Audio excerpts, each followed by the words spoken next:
Julien, en Argentine 2012, la grande particularité, c'est des spéciales longue distance.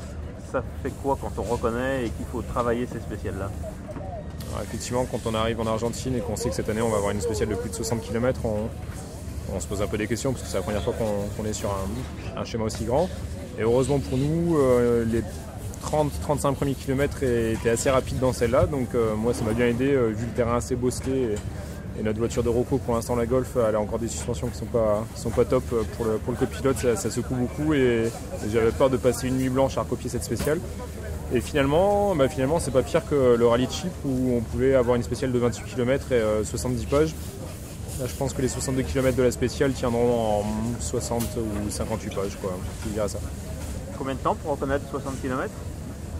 Alors pour connaître les 60 km, on a mis à peu près une petite heure, qu'on a fait un peu plus de 60 de moyenne, on devait être 65 ou 70 de moyenne. Donc ça c'est, non c'est bien fait franchement, on a vu pire, je me souviens notamment de la spéciale en Jordanie qui faisait 48 km, où là en plein soleil à 48 degrés à l'ombre et sans la clim, parce que dans la voiture de repos on voulait s'acclimater un peu et se former un peu à la dure, ça a été un peu plus compliqué.